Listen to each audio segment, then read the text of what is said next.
Welcome to FPL Selection. Today we'll take a look at how the team is shaping up for Game Week 23, but first a quick look at how we got on in Game Week 22. So 62 points and a nice jump up inside the top 400,000. That was a really good start for the wildcard considering a few of the picks, probably a couple of weeks early looking at the fixtures. There was clean sheets for Sanchez and Gabriel, save points and bonus to go with them. Assist for Mukiele, Enzo and Bruno Fernandes, and a penalty for Palmer. And it was DEFCON for Mukiele, Fernandes and Palmer. So yeah, that rounded off a really great week. I think the squad's looking well set up for sort of the next 6 to 8 weeks. And I think I've sort of, got on the most of the prime players that a lot of people are going to be targeting. So yeah, it's nice to get that little, boost of points ahead of everyone when a lot of teams are probably going to look quite similar to mine in the coming weeks. And, it gives me a chance to sort of bank a few transfers now. So looking ahead to Game Week 23, as I said, I'm looking to sort of bank a few transfers now I've played the wild card. So I've got nothing sort of set in stone plan-wise at the moment. Just looking to save up, probably try and get to the 5 free transfers in the bank for Game Week 26. It's a likely double for Arsenal that week, so give me the flexibility to get the best triple up. I don't think Hincapié is definitely in that, top 3 Arsenal players. It's just a bit of a gamble that he'd be fit ahead of Calafiori, and then I've got the budget in the bank to, switch up to Calafiori if I want to. I can also get Saka in if I've got the 5 free transfers to, move a few players around. So yeah, I think that's, going to be nice to have that flexibility. I may even bench boost that week if I can get a decent 15 with not spending too many transfers. I think it just saves overthinking a little bit later on in the season. Sometimes when you try to get that perfect 15 for the double game week, it can be really good in that particular week, but you end up sort of only picking players because they've got doubles. And even with the blank game weeks, game week 31, it looks like Arsenal and City will make the Carabao Cup final. So themselves, Wolves and Palace would all blank in that week. So that sort of puts you off buying their players beforehand because you're thinking, oh, well, they're not going to play that week. You can miss out on so many points, I think, when you sort of avoid those players, especially the likes of Palace. We've got some good fixtures coming up. So yeah, I've got a nice bit of flexibility there. If I can get that bench boost out of the way, I'd be quite happy not to be worrying about it. But yeah, just a nice position to be in, really, to not need to think about too much for a few weeks. So looking at the team for this week, Sanchez is away to Palace. I think it's a good moment to be playing Palace. They've obviously got a lot of turmoil at the moment. The manager's leaving at the end of the season, sort of kicking up a fuss in the press conferences. Obviously, Guehi's left. Mateta's handed in a transfer request, apparently. A few injuries there. They've obviously had a busy old schedule so far this season. So Chelsea, obviously a little bit unknown still with the new manager. But yeah, if there's any time to play Palace, it's now. And I think it's a good chance of a clean sheet here. Especially if, Palace aren't putting up decent numbers like they were early in the season, attacking-wise.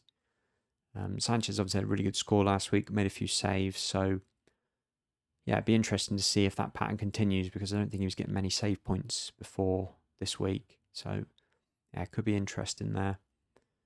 Guehi is at home to Wolves. Now, I brought Guehi in sort of knowing that he was going to be moving to City. I think he'll go straight in the team. Obviously struggling with injuries at the moment. I think he's going to be well up to speed fitness-wise. He's an intelligent player, experienced. So I think they'll throw him straight into the starting 11. Home to Wolves should be a good game, to a good chance of a clean sheet there. I think Wolves are much better than they were early in the season. Certainly a little bit tighter at the back anyway, so I'm not expecting a huge win for City. But, the clean sheet should be there anyway. So that's what Guehi's come in for, really, is just a cheap Man City defender. And yeah, you've got that reliability, I think, with him. Once he does get in the team, he's likely to play most of the games this season, I'd say. And Mukiele is away to West Ham.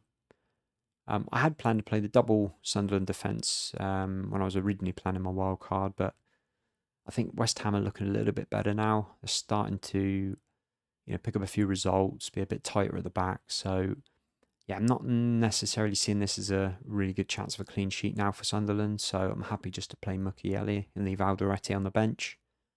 He's been brilliant this season, Mukiele. Keeps picking up the DEFCONs. He's had quite a few assists now as well. Even playing at right back, he's getting the DEFCONs. So, yeah, good solid defence. A few routes to points. Yeah, quite happy to play him most weeks now until I get the second Arsenal defender sorted. And Gabriel was at home to United. Probably not the best fixture this for Arsenal. Obviously, United had a really good result against City, played really well. So you'd expect sort of a similar setup here against Arsenal, sort of trying to play quick counters. But Arsenal are certainly a much better defence than Man City. And Gabriel's been brilliant since he's come back from injury, tightened them up again. He's got so many ways to score points. It's just, you have to play him every week. There's no chance of benching him. And certainly United, likely to still be vulnerable at set pieces. So, yeah, I'm sure he'll get a chance or two to up his tally for the season. Moving on to the midfield, Rodgers is away to Newcastle. Obviously a tricky trip going away to Newcastle. And, especially after travelling to Turkey on Thursday, really not expecting much here from Villa. But Rodgers has shown this season that, stats and fixture difficulty just don't really affect him. He's always going to get his shots in. He's such a good finisher. He's got great strike on him. He seems to be getting the chances every week. So, yeah, he's, quality of the player there. You just play him every week because you just never know when that brace is going to come from him.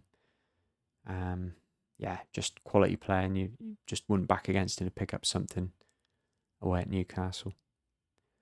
And Fernandes is away to Arsenal. I'm so pleased I got him in for that City game. I just think he's proven over the years that it doesn't matter what the fixture is. He'll always get chances. He'll always create chances for others.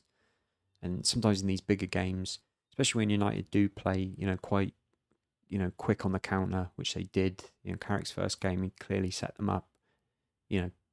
Get in behind as quickly as possible. And he's just brilliant at playing those balls in behind. He makes the runs as well himself. His disallowed goal was so close to being onside. It could have been, a lot of points for Fernandes.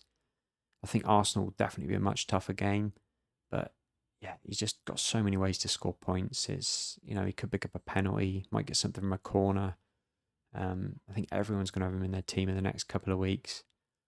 It's just always going to get you something. So, not expecting much here, but, yeah, having got the 10 points last week, these two fixtures I'd written off and wanted him ready for game week 24, but to already have those 10 points, pick up another 2 here, 12 in those 2 games. Yeah, you take that all day long ahead of those 2 fixtures. And Rice is on the opposite side at home to United. Just plodding along really nicely. Rice, he actually had some really good chances last week against Forest. Just keeps showing that he's really, a box-to-box player now. Now he's got Zubimendi alongside him. He's got the license to get forward, get in the box. Keeps getting on the end of chances. He's obviously on the set pieces as well. So, yeah, for me, he's going to be a long-term hold. And I think any fixture, he could pick you up something. DEFCON, assist from a set piece. It's all there for him. So, yeah, he's a long-term pick for me. And I'm glad I went for him over Saka. And Palmer is away to Palace. I've also got Enzo for the double Chelsea attack. As I was saying earlier, I think it could be a good moment to play Palace. Just the way things are going for them at the moment. Injuries, Guehi leaving as well. You'd expect, I think they're a good system team, Palace, so I don't see like a huge drop-off, but they're certainly not the defence they were at the start of the season. So I'm expecting Chelsea to create some chances. Whether Palmer plays is another story. I know he missed the Champions League game, but they've got Napoli next week, and they probably do need to win to get into the straight through into the knockout phase in the top 8. So whether they're going to, give him limited minutes here and then save him for that game, it doesn't seem like he can play twice a week at the moment with this sort of ongoing groin injury. I think Enzo will start. I think he's likely to play almost every game at the moment. He seems like he's got the fitness for it.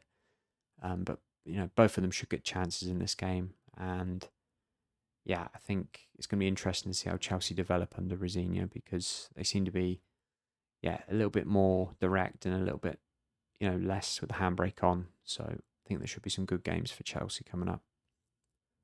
Moving on to the forwards, Haaland is at home to Wolves. Really not looking great at the moment, Haaland. His stats are showing, a real drop-off in terms of shots and chances for him.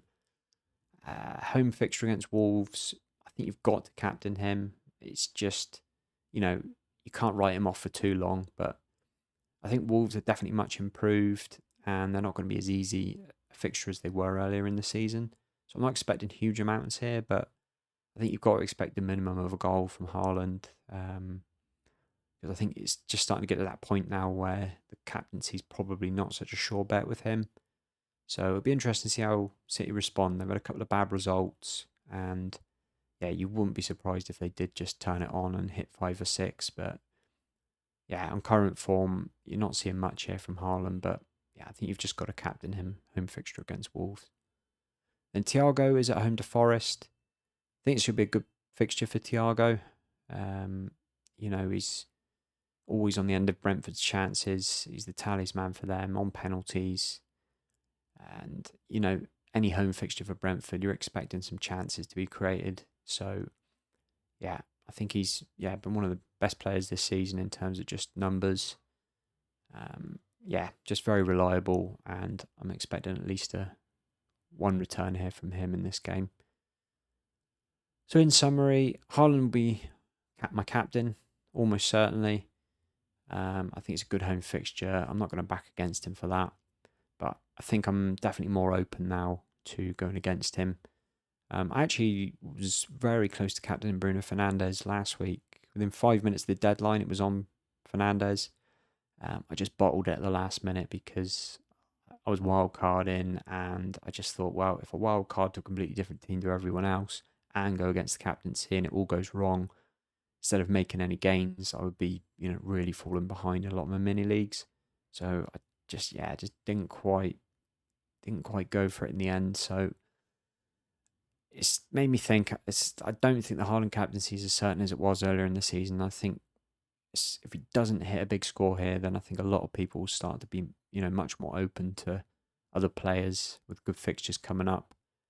Yeah, so last chance for him really to sort of show that he's going to be a consistent captain, or I might end up just sort of playing more fixture plays going forwards rather than just backing Haaland every week. So that's it for this one. Thanks for watching, and we'll catch you on the next one.